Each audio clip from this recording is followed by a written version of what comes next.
Donc, on a vu on a vu vendredi dernier, pardon, la définition d'une intégrale pour une fonction continue et positive. Ensuite, on a vu mardi que la fonction R, c'est-à-dire la fonction qui a x associé à l'intégrale de a à x de f de t dt, c'était une primitive de la fonction petit f sur l'intervalle AB. Donc ça, c'est le théorème fondamental qui relie le calcul d'intégrale à la notion de primitive. Donc ensuite, vous aviez à lire la suite du cours que je vous ai mis en ligne, donc sur comment est-ce qu'on calcule des intégrales. Donc ça, c'est des techniques de calcul. Bon, je vous ai mis les corrigés là, des exercices qui étaient à faire pour aujourd'hui. Et puis, je vous en donnerai d'autres. Et puis, on va de toute façon calculer pas mal d'intégrales aujourd'hui, ce qui va nous permettre de calculer des primitives à chaque fois. Donc, voilà, je fais un peu comme si vous aviez tout vu et tout compris sur le cours sur les primitives. Je sais que c'est pas le cas, mais au cas par cas, on reverra, on redira les propriétés qu'on utilise à chaque fois. La chose qui est importante dans le cours précédent, c'est que deux primitives diffèrent d'une constante. C'est-à-dire que si j'ai deux primitives grand F et grand G d'une même fonction sur un intervalle, je sais que grand G va s'écrire grand F plus une constante. Voilà, c'est vraiment le résultat principal, avec le fait que toute fonction continue admet une primitive sur un intervalle. Alors, théorème et définition 20, donc là c'est la troisième partie du cours, où on va définir l'intégrale d'une fonction quelconque. Dans la première partie, on a seulement défini l'intégrale d'une fonction continue et positive. Là, on va définir l'intégrale d'une fonction continue toujours, mais quelconque, pas forcément positive. Alors, la partie théorème, c'est que si je prends deux nombres a et b dans l'intervalle i, alors quelle que soit la primitive grand F que je choisis de petit f, la différence grand F de b moins grand F de a prend toujours la même valeur. C'est-à-dire, si je prends une autre primitive que grand F, grand G, disons, grand G de B moins grand G de A, ça aura la même valeur que grand F de B moins grand F de A. Et donc, on va poser comme définition que cette valeur, grand F de B moins grand F de A, pour n'importe quelle primitive grand F, c'est l'intégrale de A à B de la fonction f. Donc ça, c'est bien cohérent avec ce qu'on sait déjà, puisqu'on sait déjà que dans le cas d'une fonction positive, c'est vrai. Si une fonction est positive, l'aire sous la courbe, c'était ce qui est dans ce que vous aviez à lire pour aujourd'hui, c'est grand F de B moins grand F de A.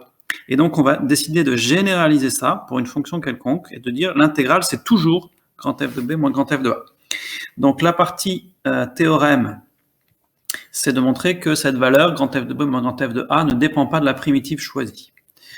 Donc, la démonstration, elle est facile. Hein. Ça vient du fait que si je prends deux primitives, grand F et grand G, d'une même fonction petit f sur l'intervalle i, alors je sais que grand G, c'est grand F plus une constante. Donc, si je calcule grand G de B moins grand G de A, grand G de B par cette égalité ici, c'est égal à f de B moins f de A moins C, pardon. Grand G de A, c'est égal à f de A moins C.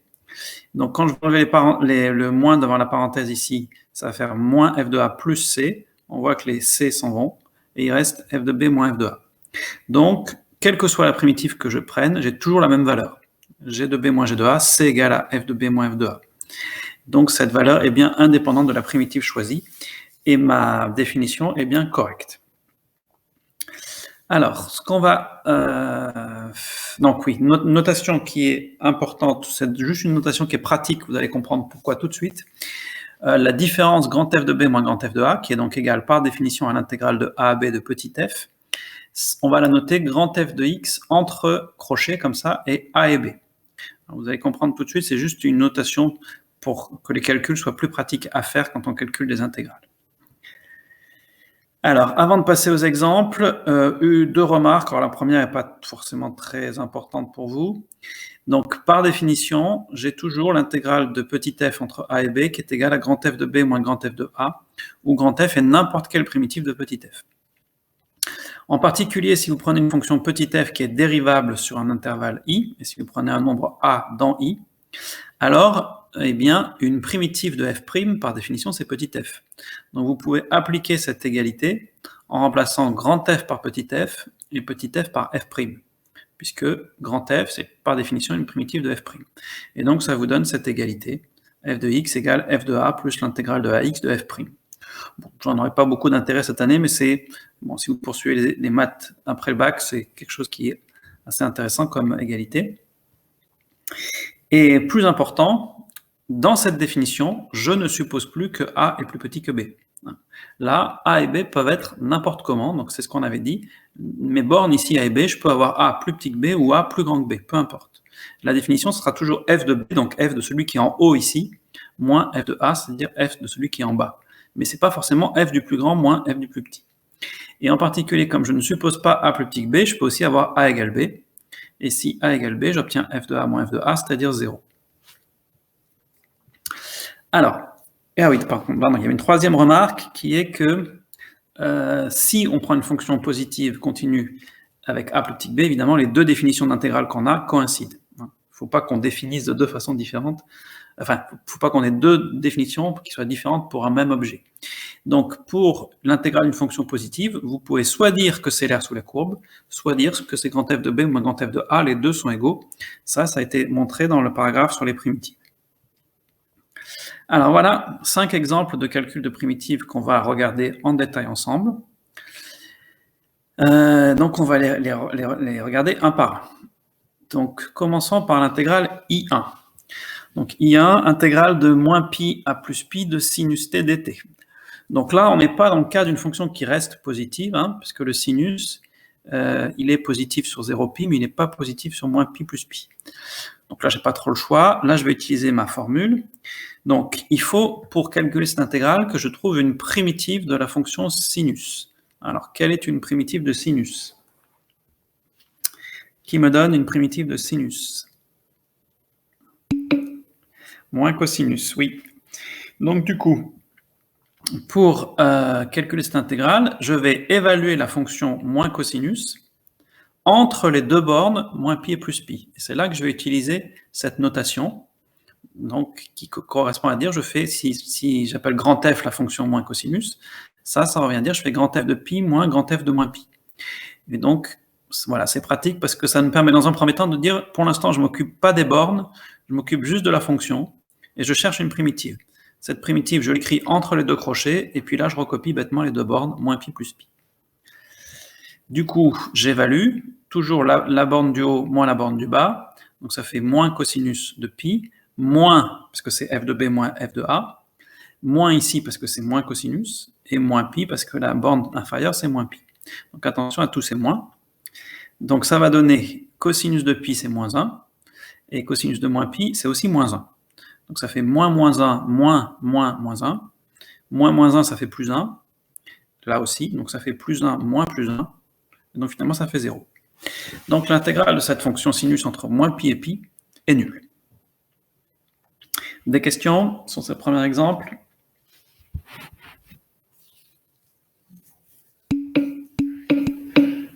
Pas de questions, ok.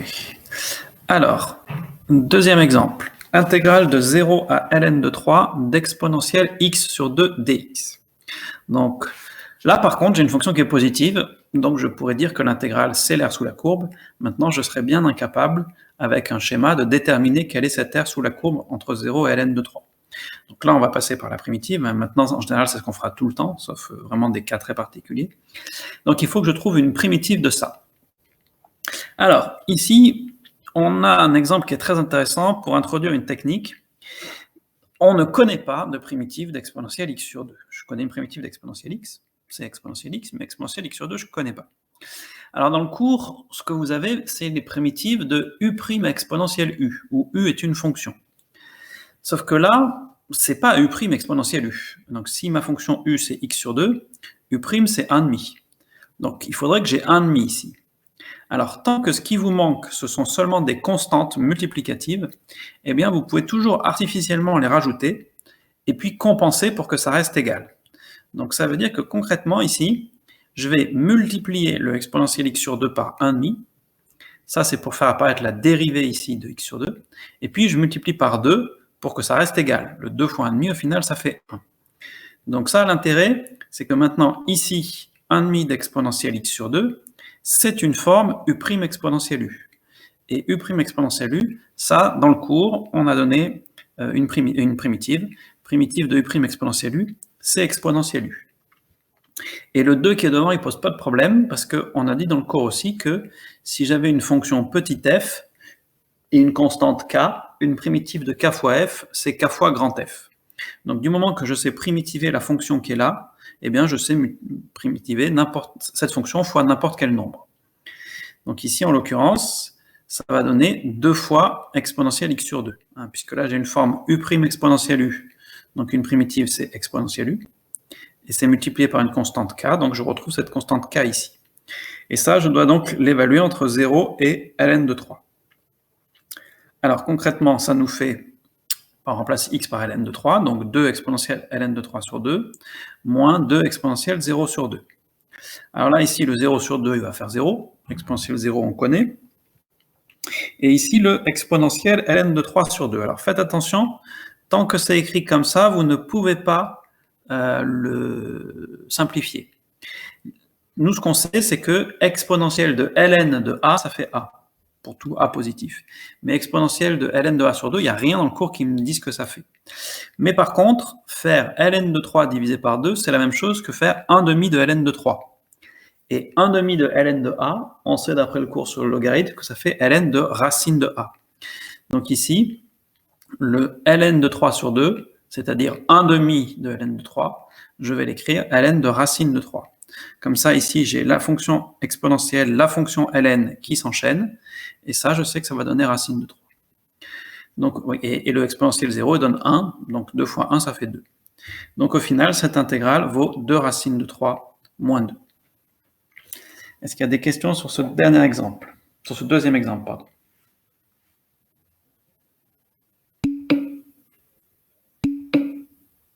Non? Très bien. Donc ça, retenez bien cette idée, hein, quand vous avez quelque chose qui pourrait ressembler à exponentielle u, mais qui n'est pas tout à fait exponentielle u, il vous manque juste une constante, et bien vous la mettez, et puis vous compensez pour que ça reste égal. Alors, troisième exemple, l'intégrale de moins 1 à 1 de u puissance 5 moins 2u au cube plus 2u du. Donc là, c'est une fonction très simple, fonction de polynôme. On va primitiver chaque terme de la fonction.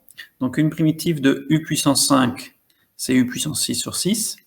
Une primitive de u au cube, c'est u puissance 4 sur 4. Une primitive de u, c'est u carré sur 2. Mais puisqu'on a un 2 devant le u, bah ça va donner juste u carré. Et puisqu'on a un 2 devant le u au cube, le u puissance 4 sur 2, le 2 et le 4 vont simplifier, ça va donner juste u puissance 4 sur 2. Donc ça fait u puissance 6 sur 6, moins 1 demi de u puissance 4, plus u au carré. Et donc ça, je l'évalue entre moins 1 et plus 1. Alors, quand je l'évalue entre moins 1 et plus 1, bah ici, donc ça va faire 1 puissance 6, c'est-à-dire 1 sur 6, moins 1 demi de 1 puissance 4, ça fait moins 1 demi, plus 1 au carré qui fait 1. Et à ça, j'enlève tout ce truc-là évalué en moins 1. Mais comme toutes les puissances qui apparaissent ici sont paires, et bien quand je fais moins 1, puissance 4, puissance 2, puissance 6, c'est la même chose que faire 1, puissance 2, puissance 4, puissance 6. Donc on va trouver dans la parenthèse exactement la même chose qu'ici. Donc du coup, ces deux termes vont s'annuler, et finalement, cette intégrale est égale à 0. Des questions sur ce troisième exemple ?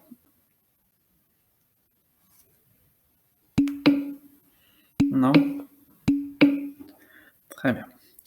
Alors, quatrième exemple, un peu plus compliqué, intégrale de 1 à e de ln de x dx. Alors, là, c'est plus compliqué parce que ça, c'est un quotient. Et dans le cours, j'ai bien mis qu'on n'a pas de formule pour trouver des primitives d'un produit ou d'un quotient. On sait trouver les primitives d'une somme, on sait trouver les primitives d'une différence, on sait trouver les primitives d'un nombre multiplié par d'une fonction multipliée par une constante, mais par contre, on ne sait pas trouver de primitives en général d'un produit ou d'un quotient, sauf si ça fait partie des formes particulières que je donnais dans le cours. Donc les formes particulières que j'ai données dans le cours, c'est u' exponentielle u, u' sur u, u' sur u puissance n, u' puissance n, et u' sur racine de u, ou sur 2 racines de u. Donc, si on vous demande de calculer une intégrale, soit vous pouvez trouver une primitive directement par les fonctions usuelles, soit ça se ramène à une des formes que je viens de citer. Alors, est-ce que quelqu'un voit pourquoi est-ce que ça, effectivement, ça se ramène bien à une forme qu'on vient de citer? Adrien, oui, on va l'écrire ln de x fois 1 sur x. effectivement, plutôt que de le laisser sous cette forme-là, on va dire que ça, c'est ln de x, 1 sur x fois ln de x. Du coup, c'est pas u' sur u, non. C'est pas u' sur u. C'est u' fois u. 1 sur x, c'est la dérivée de ln de x. Donc ça, c'est exactement la dérivée de ln fois ln. Donc c'est une forme u' fois u. Et u' fois u, ça fait partie de la famille u' u puissance n. Ça, on sait primitiver. Primitive de u' u puissance n, c'est 1 sur n plus 1, u puissance n plus 1. Donc ici, avec n égale 1, ça va donner 1,5 fois u carré. Donc ici, notre u, c'est ln de x. Donc ça va donner 1,5 de u, c'est-à-dire ln de x au carré. Donc ça, c'est la primitive de notre fonction. Et on l'évalue entre 1 et e. Donc voilà ce qu'il faut calculer. Ça fait donc 1,5 de ln de e au carré, moins 1,5 de ln de 1 au carré. Maintenant, ln de 1, c'est nul, donc ce terme-là va disparaître. Et ln de e, ça vaut 1. 1 au carré, ça fait 1 fois 1,5. L'intégrale est donc égale à 1,5. Des questions sur cet exemple?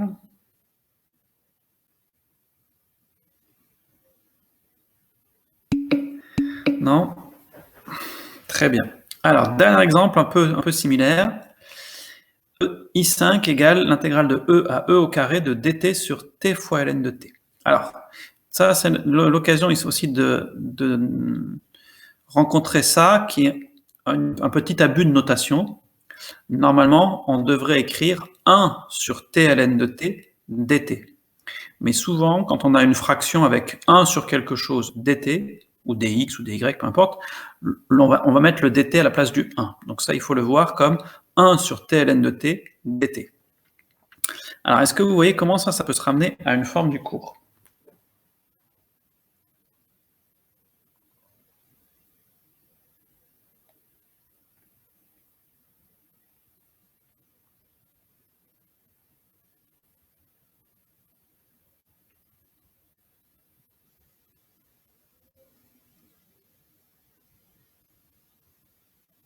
Personne ne voit que ça se ramène à une des 5 formes qui sont dans le cours?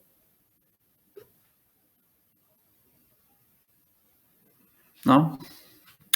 Alors, en fait, l'idée, c'est de dire que 1 sur t ln de t, vous pouvez l'écrire 1 sur t divisé par ln de t. Divisé par ln de t, ça revient multiplier par son inverse, donc ça revient multiplier par 1 sur ln de t, et donc ça revient faire 1 sur t fois 1 sur ln de t, c'est-à-dire 1 sur t ln de t.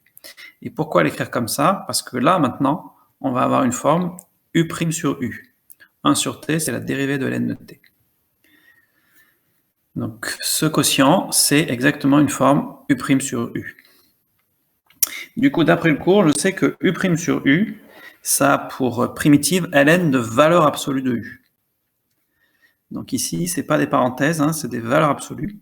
Mais dans la pratique, ces valeurs absolues, vous pourrez toujours les enlever parce que vous serez toujours sur un intervalle où la fonction sera soit positive, soit négative. Elle ne peut pas s'annuler. Parce que si elle s'annulait, ça voudrait dire que le dénominateur ici est nul, et donc ce quotient n'existe pas. Donc, et comme elle est continue, soit elle est toujours positive, soit elle est toujours négative.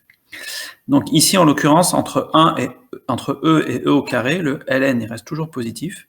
Donc finalement, mes valeurs absolues ne servent à rien, je les remplace par des parenthèses. Et puis j'évalue en e carré moins la valeur en e. Donc ça donne ln de e au carré, hein, puisque ici mon u c'est ln de t. Et une primitive de u' sur u c'est ln de u. Donc ça fait du ln de ln. ln de e au carré moins ln de e. Alors ici, ln de e, ça vaut 1, et ln de 1, ça fait 0, donc ce terme va disparaître.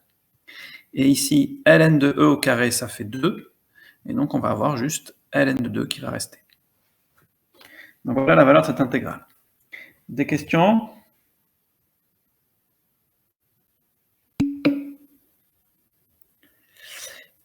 Alors, la troisième ligne, est-ce que je peux réexpliquer? Donc, jusqu'ici, là, c'est bon? U' sur U? Oui, ok. Donc après, il faut regarder le tableau des primitives que j'ai donné dans le cours. Et dans le cours, on a dit que quand on avait une fonction qui est de la forme U' sur U une primitive de cette fonction, c'était ln de valeur absolue de u. Donc si je veux primitiver ça, ça va me donner ln, pas très pratique d'écrire avec ce truc, de u. Mais ici, qui est u? Ici, u, c'est la fonction qui est là au dénominateur. Enfin, plutôt ln de valeur absolue de u, hein, c'est des barres verticales. Mais ici, le u, c'est lui-même ln de t. Donc ça veut dire que je vais mettre le ln de t à la place de u. Et donc, quand je mets le ln de t ici à la place de u, j'obtiens comme primitive ln de valeur absolue de ln de t. Et après, ce que je dis, c'est que en fait, ces valeurs absolues, là, vous pourrez toujours les enlever dans les exercices, parce que votre fonction u, elle sera toujours de signe constant sur l'intervalle. J'ai pas dit qu'elle serait toujours forcément positive, mais elle sera toujours de signe constant. Ici, entre e et e au carré, on sait que le ln est un nombre positif, parce que ln, on a vu en cours qu'il s'annulait en 1, qu'avant 1, il était négatif, qu'après 1, il était positif. Donc en fait, les valeurs absolues ici, elles ne servent à rien, puisque entre e et e carré, le ln de t qui est ici est un nombre positif. Donc je les enlève, ça me donne des parenthèses. Donc ici, peut-être ce qui vous perturbe, c'est que j'ai deux ln qui interviennent, un ln qui est la fonction qui m'intéresse, u' sur u, le u c'est ln de t, et le ln qui vient de la formule de la primitive. U' sur u, ça se primitive en ln de u. Mais Sophie, le tableau des primitives, il est dans le poly que j'ai mis en ligne, dans le poly du chapitre 13, que vous étiez censé le faire pour aujourd'hui. Donc c'est sur la page numéro 3 du polycopier du chapitre 13, vous avez le tableau des primitives des fonctions usuelles à connaître et le tableau des formes à connaître.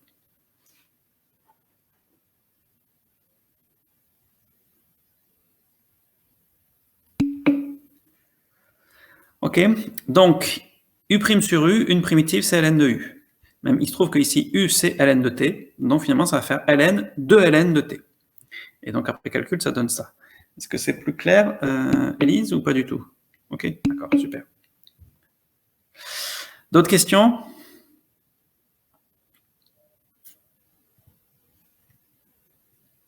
Non? Alors, on va passer maintenant aux propriétés de l'intégrale. Alors, on ne va pas toutes les voir aujourd'hui. On va voir ce qu'on appelle la linéarité aujourd'hui. Et puis demain, on verra d'autres propriétés de l'intégrale. Alors, les propriétés de linéarité de l'intégrale, c'est ces deux propriétés-là. Donc, ce qu'on appelle la linéarité de l'intégrale. La linéarité de l'intégrale, c'est l'ensemble de ces deux propriétés. Donc, première propriété, c'est le fait que l'intégrale d'une somme, c'est la somme des intégrales. Donc, quand j'intègre une somme de deux fonctions, je peux découper ça en deux intégrales. Et la deuxième propriété de linéarité, c'est que quand j'intègre une fonction multipliée par un nombre k, fixe, une constante, eh bien, je peux le sortir, je peux le factoriser en quelque sorte de l'intégrale. Alors, ça se démontre en utilisant des primitives. Ah oui, pardon. Deux remarques sur lesquelles il faut faire attention avant de faire la démonstration. Donc, cette égalité, elle peut se lire dans les deux sens. Alors, il y a un sens où vous n'aurez jamais de problème, c'est ce sens-là. Par contre, dans le sens retour, si à partir de deux intégrales, vous voulez en faire une seule, attention à ce que les bornes soient bien identiques. Hein, ici, le a et le b, ça doit être le même que le a et le b qui sont ici. Et dans l'égalité 2, attention, pour avoir le droit de sortir un nombre de l'intégrale, il faut que ce soit une constante. Donc, si vous avez un jour, je ne sais pas moi, intégrale de a à b de x fois ln de x, il est hors de question de sortir le x. Hein. Par contre, si vous avez intégrale de a à b de 3 fois ln de x, là, vous pouvez sortir le 3. Ça doit être une quantité indépendante de la variable. Alors, la démonstration, elle se base sur l'utilisation de primitives. Donc, puisqu'on est avec des fonctions continues sur un intervalle, on sait qu'elles admettent des primitives grand F et grand G. Dans ce cas-là, je sais que grand F plus grand G, c'est une primitive de petit f plus petit g. Donc, par définition, l'intégrale de a à b de f plus g, c'est grand F plus grand G évalué entre a et b. J'écris bêtement ce que ça veut dire. Ça veut dire f de b plus g de b moins f de a plus g de a. Maintenant, ça, si je le réordonne, je vois que j'ai f de a moins, f de b moins f de a, plus g de b moins g de a. Donc je le réécris comme ça. Mais par définition, f de b moins f de a, ça n'est rien d'autre que l'intégrale de a à b de petit f, et g de b moins g de a, ça n'est rien d'autre que l'intégrale de a à b de petit g. Donc en fait, cette histoire de linéarité de l'intégrale, ça n'est rien d'autre que le fait qu'une primitive de la somme, c'est la somme des primitives. Et puis c'est à peu près pareil pour la multiplication. Je sais que si petit f a pour primitive grand f, alors k fois petit f a pour primitive k fois grand f. Donc quand je calcule mon intégrale, l'intégrale de a à b de k fois petit f, c'est k fois grand f entre a et b. Donc ça fait k fois f de b moins k fois f de a. Et on voit qu'on peut factoriser par k. On met k en facteur, ça fait k facteur de f de b moins f de a. Mais par définition, f de b moins f de a, c'est l'intégrale de a à b de petit f. Donc ça démontre mes deux propriétés de linéarité. Est-ce qu'il y a des questions?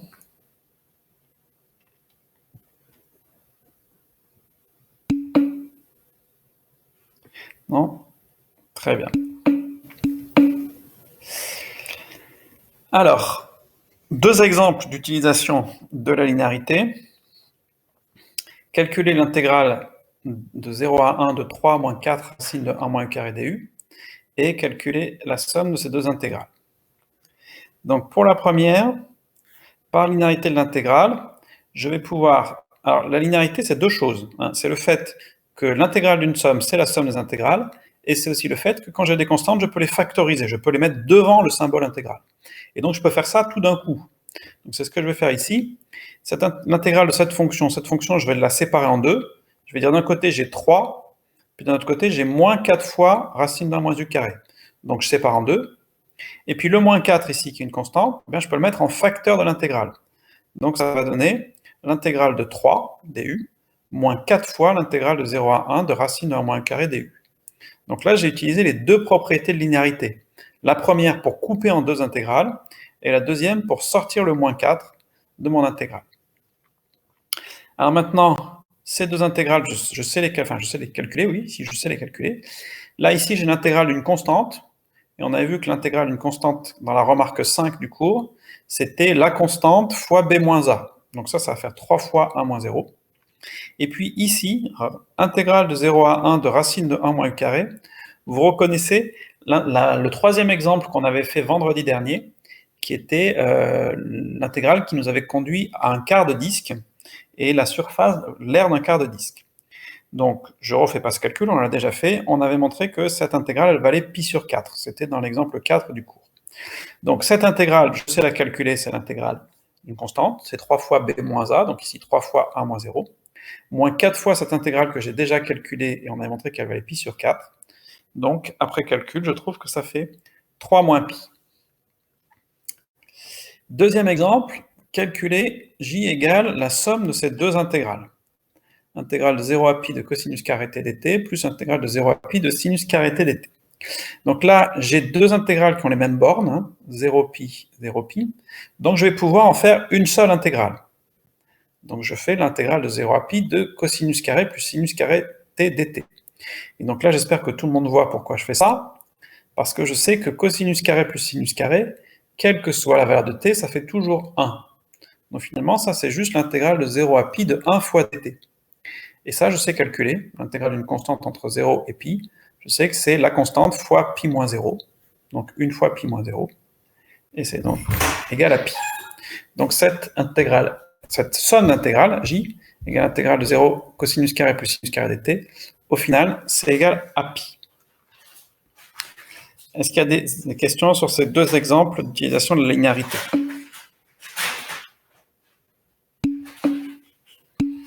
Non? Très bien.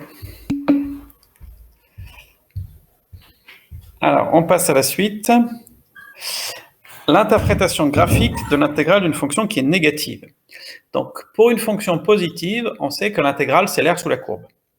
Pour une fonction quelconque, l'intégrale, pour nous, c'est grand f de b moins grand f de a, où grand f, c'est n'importe quelle primitive de petit f.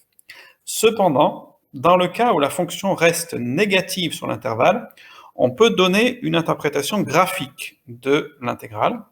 Et en l'occurrence, ça va être l'opposé de l'air sur la courbe.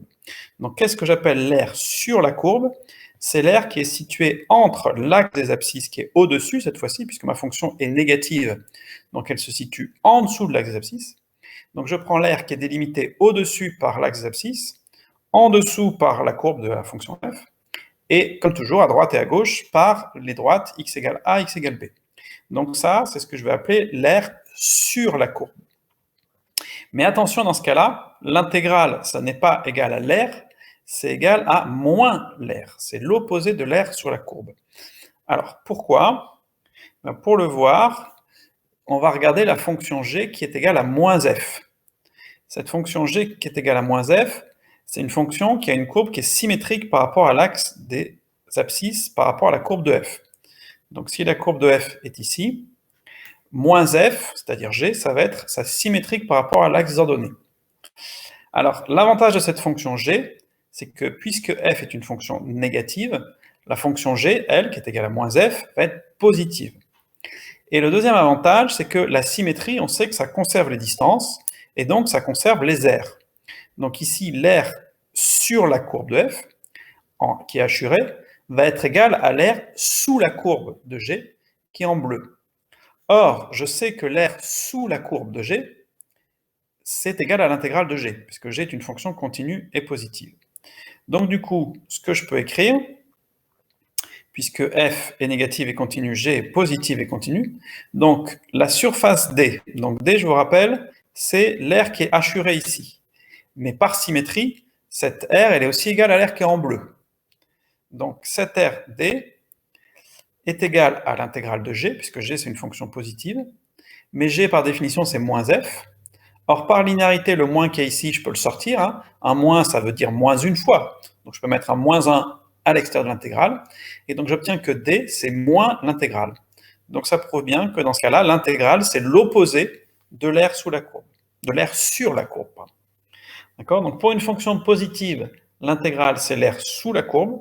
Et pour une fonction négative, l'intégrale, c'est moins l'air au-dessus de la courbe. Donc ça, gardez-le dans un coin de la tête, on s'en servira tout à l'heure. Est-ce que c'est clair? Oui? Super. Alors, on continue avec la deuxième série de propriétés.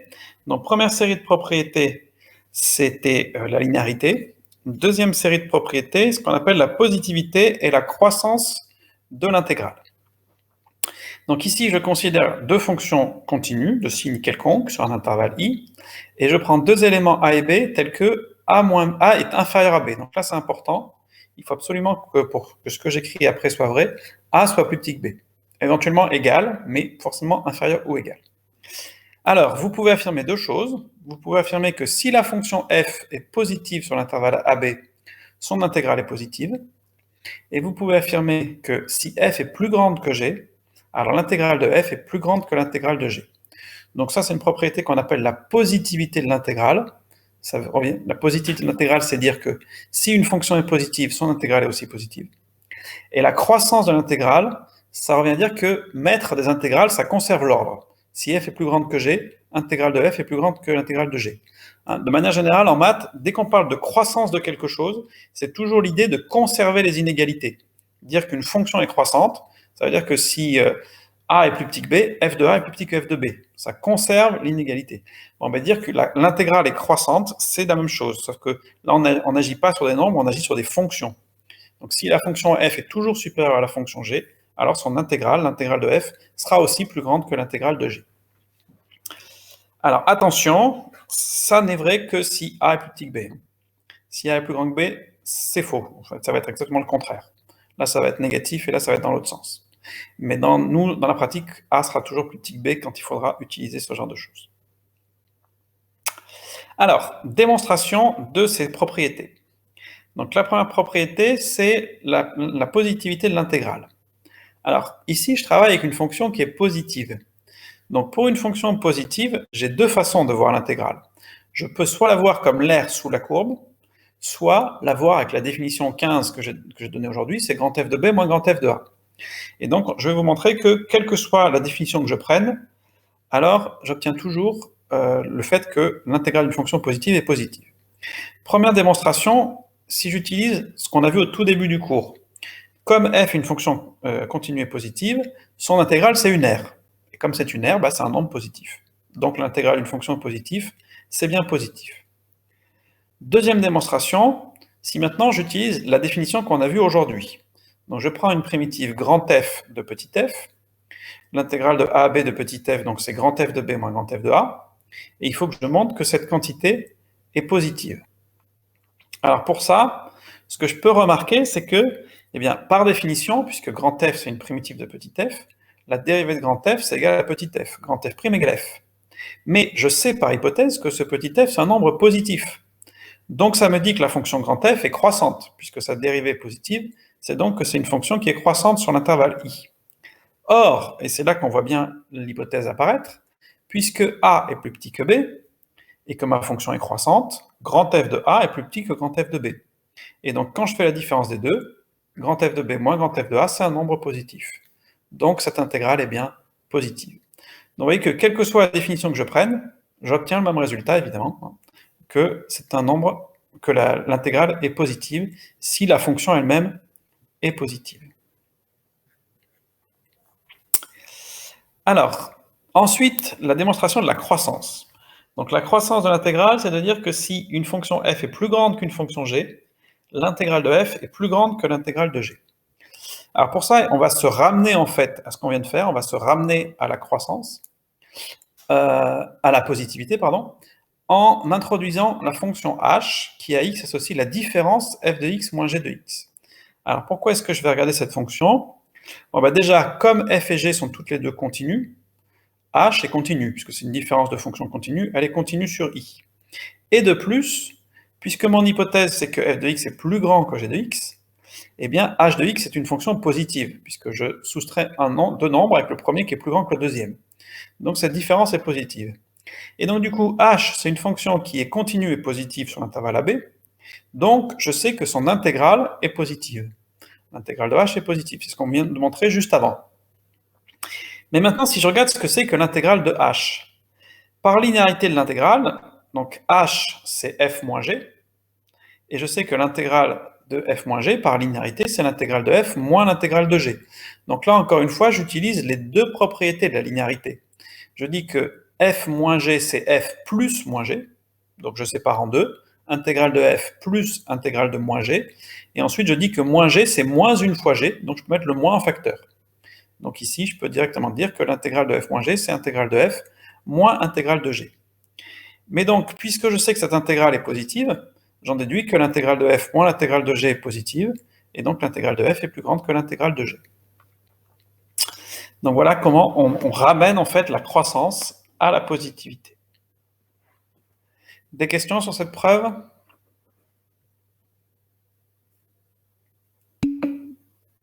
Non? Très bien. Alors, on va voir deux applications pour terminer, mais la deuxième application va être un peu longue.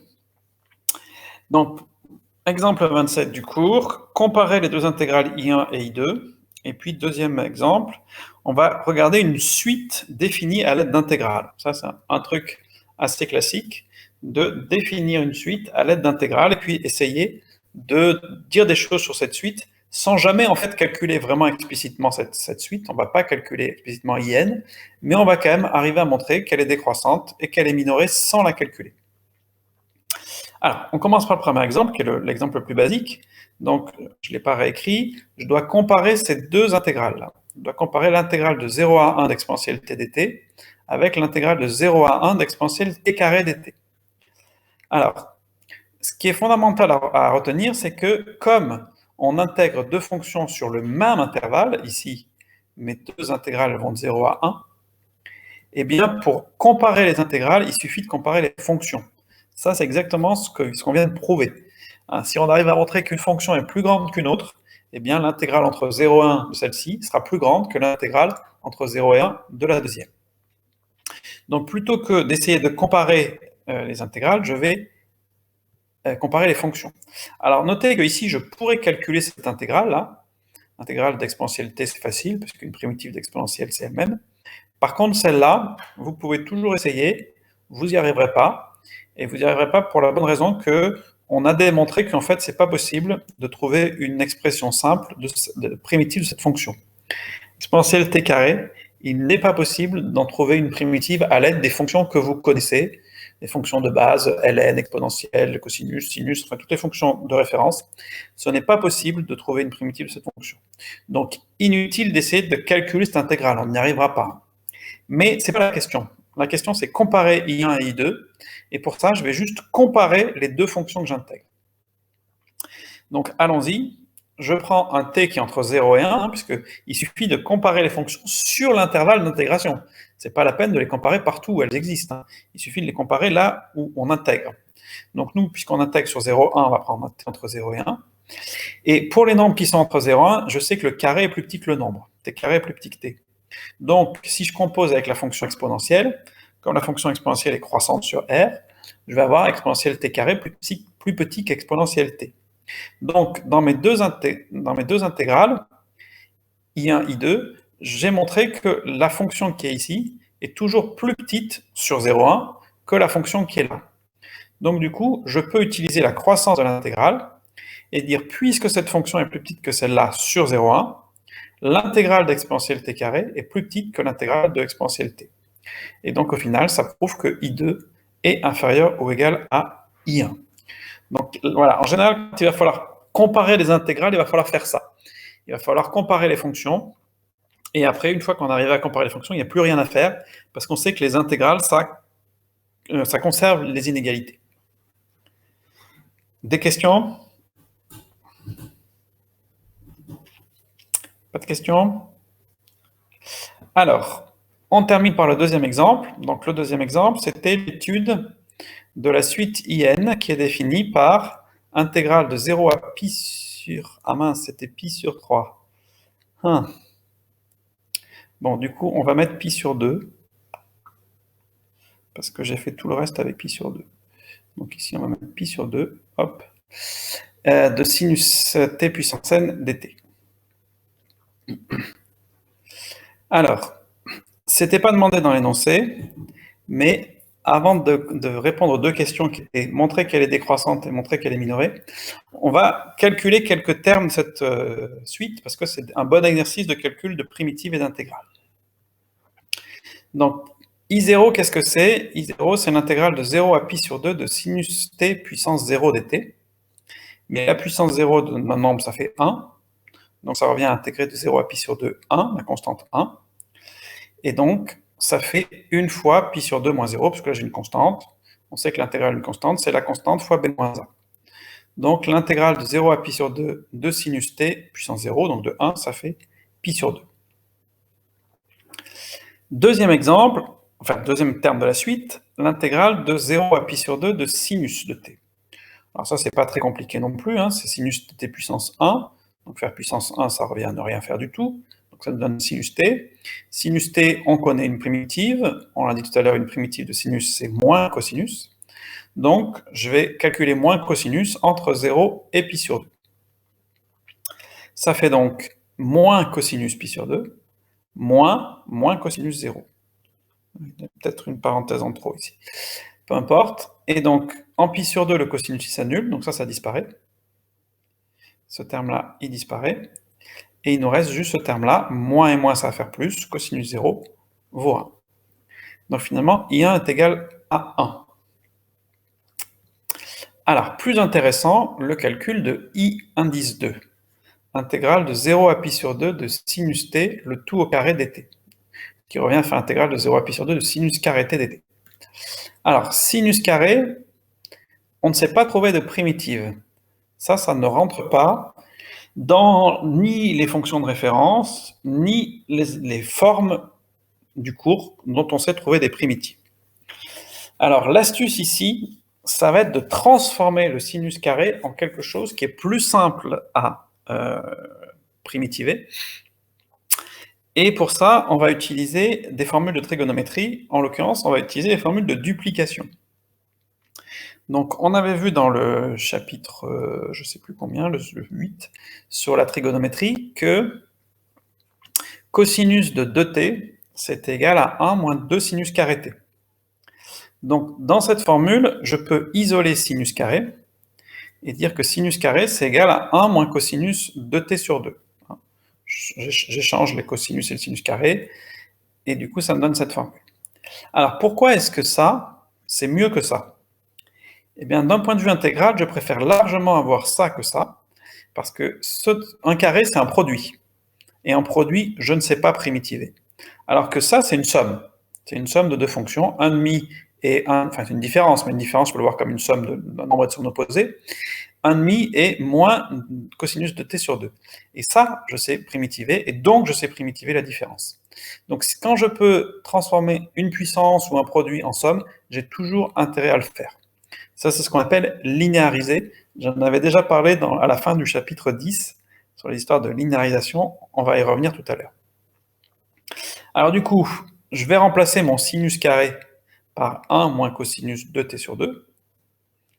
Par linéarité de l'intégrale, je peux en faire deux intégrales. Je découpe en deux. 1,5 que je mets tout seul d'un côté. Et puis il reste moins cosinus de t sur 2. Et le moins 1 sur 2, par linéarité toujours, je peux le sortir. Hein, ça, c'est le genre de manipulation dont vous allez prendre l'habitude. Hein. À chaque fois qu'on a des constantes, en général, on va les mettre en facteur devant l'intégrale. C'est pas systématique, parfois ça va peut-être nous arranger de les laisser dans l'intégrale, mais le plus souvent, on va les factoriser. Et maintenant, je suis ramené à deux formes que je sais calculer, deux intégrales que je sais calculer. Bon, ici, c'est très facile parce que c'est une constante, donc ça va faire la constante fois b moins a. Lui, c'est un tout petit peu plus compliqué. Comment je primitive cosinus de t? Alors, ça fait partie des fonctions, des formes que vous devez savoir primitiver. Ça, c'est une forme u de ax plus b, enfin u de at plus b en l'occurrence ici. Et dans le cours, c'est la toute dernière ligne du deuxième tableau du cours, pardon, pas u, u' pardon, de at plus b. U' de at plus b, on a dit dans le cours qu'une primitive, c'était 1 sur a fois u de at plus b. Donc ici, u' c'est cosinus, a c'est 2, et puis b vaut 0, et pas de plus b. Donc pour primitiver ça, il faut que je trouve une primitive de cosinus, bon ben ça je sais faire, c'est sinus, et que je la multiplie par 1 sur a, donc par 1 sur 2. Donc ça va me donner, cette intégrale, c'est la constante fois b moins a, le moins 1,5 qui est ici dans l'intégrale, j'y touche pas, et une primitive de cosinus de t, c'est 1,5 de sinus de t. Je remplace ici, pour évaluer en pi sur 2 et en pi. Donc le calcul ici de la première intégrale donne pi sur 4, et ici, quand je remplace t par pi sur 2 et 0, j'obtiens pi et 0, et il se trouve que le sinus en pi, il est nul, le sinus en 0 est nul aussi, donc il reste seulement le pi sur 4 qui est devant. Donc voilà la valeur de mon intégrale I2. Alors, on termine par I indice 3, où on doit calculer l'intégrale de 0 à pi sur 2 de sinus cube. Alors ça, c'est intéressant parce que je vais vous montrer deux façons de le faire. Une qui demande de connaître absolument rien en trigonométrie, si ce n'est les dérivés des fonctions usuelles, et puis une autre qui utilise justement ce qu'on a vu dans le chapitre 10 sur la linéarisation des puissances de sinus et cosinus. Alors, première méthode, c'est un peu astucieux, mais pensez-y, quand vous avez comme ça une puissance impaire de sinus et cosinus, comme sinus cube, c'est de l'écrire sinus t fois sinus carré, et le sinus carré qui est ici, vous pouvez l'écrire 1 moins cosinus carré. Alors, pourquoi est-ce que c'est mieux cette forme que celle-là? Parce que, déjà, vous voyez que j'ai une somme qui apparaît, donc ça c'est bien. Enfin, dans cette somme, je vais encore avoir un produit. Je vais encore avoir sinus fois cosinus carré. Voilà. Mais l'avantage, c'est que, par linéarité, donc je peux découper en deux, dire que c'est l'intégrale de sinus t. Alors ici, le moins, je vais le laisser avec sinus, vous allez comprendre pourquoi. Donc je laisse un plus, intégrale de 0 à pi sur 2 de moins sinus t fois cosinus carré. Et pourquoi est-ce que ça c'est bien? Parce que moins sinus, c'est exactement la dérivée de cosinus. Donc là, j'ai une forme u' u puissance n. Donc l'astuce d'écrire ça comme ça, c'est pour faire apparaître en fait sinus qui est la dérivée de cosinus. Et donc maintenant, ça, je sais trouver une primitive. Primitive de u' u puissance n, c'est 1 sur n plus 1, u puissance n plus 1. Primitive de sinus, c'est moins cosinus, donc que j'évalue entre 0 et pi sur 2. Primitive de u' u puissance n, c'est 1 sur n plus 1, donc ici n vaut 2, donc ça fait un tiers. U puissance n, donc cosinus au cube, toujours entre 0 et pi sur 2. Donc après, on n'a plus qu'à terminer les calculs. En pi sur 2, ça fait moins cosinus pi sur 2 qui va disparaître parce que le cosinus en pi sur 2 est nul. Moins cosinus de 0, ça va faire plus 1. Plus cosinus, 1 tiers de cosinus pi sur 2 au cube, mais le cosinus il est nul, en pi sur 3, donc ça disparaît. Moins 1 tiers de cosinus cube de 0, le cosinus de 0 ça fait 1, donc ça va faire finalement 1 moins 1 tiers, c'est-à-dire 2 tiers. Donc ça demande absolument aucune formule de trigonométrie, ça demande juste de savoir que la dérivée de cosinus c'est sinus, et de penser à cette petite astuce, cette petite transformation. Alors, deuxième méthode, c'est d'utiliser ce dont je vous avais parlé à la fin du chapitre 10, les formules de linéarisation qu'on avait obtenues grâce à la formule de De Moivre, qui permettait d'exprimer cosinus θ plus sinus θ puissance n, à partir de cosinus nθ plus sinus nθ. Et donc, en particulier, on avait démontré à la fin du chapitre 10 que le sinus cube de t, pour tout t, c'est égal à 3 quarts de sinus t moins 1 quart de sinus 3t. Et je vous avais expliqué que ça, c'était intéressant quand on avait besoin de quelque chose qui ne contient pas de puissance. Et c'est le cas ici, hein, entre intégrer sinus cube ou intégrer ça, eh bien je préfère largement intégrer ça parce que là-dedans, il n'y a pas de produit, il n'y a pas de puissance, donc il n'y a pas de produit. C'est que des sommes. Donc ça, je vais savoir faire, alors que ça, je ne saurais pas faire. Donc plutôt que d'utiliser sinus cube, on va utiliser cette formule de linéarisation. Donc c'est l'intégrale de 0 à pi sur 2 de ce qui est ici, 3 quarts de sinus t moins 1 quart de sinus 3t, par... alors soit on peut utiliser la linéarité, soit là j'ai trouvé directement une primitive. Un primitive de sinus c'est moins cosinus, le 3 quarts qui est devant, il reste devant, donc moins 3 quarts de cosinus t. Et là, sinus 3t, comme tout à l'heure, ça c'est une formule, c'est une forme u' de at plus b. Cette fois-ci, u' c'est sinus, donc u c'est moins cosinus, et A c'est 3, donc ça va faire 1 sur 3 fois moins 1 sur 3 fois cosinus, avec le moins qui est devant ça va faire plus, et le 1 sur 3 multiplié par 1 sur 4, ça va faire le 1/12 qui est ici. Donc ça je vous invite à y réfléchir, hein. Refaites-le par vous-même, pour voir si vous comprenez bien d'où viennent tous les morceaux, entre 0 et pi sur 2. Et donc après, bon, on fait les calculs, on remplace, je passe, et on tombe évidemment sur le même résultat, 2 tiers. Donc là, par contre, hein, ça demande de connaître ça. Vous n'avez pas à connaître ces formules de linéarisation, elles ne sont pas au programme, mais c'était juste pour vous montrer à quoi ça pouvait servir, ce qu'on avait fait à la fin du chapitre 10. Alors, si on résume, finalement, on a trouvé I0 égale pi sur 2, I1 égale 1, I2 égale pi sur 4, I3 égale 2 tiers.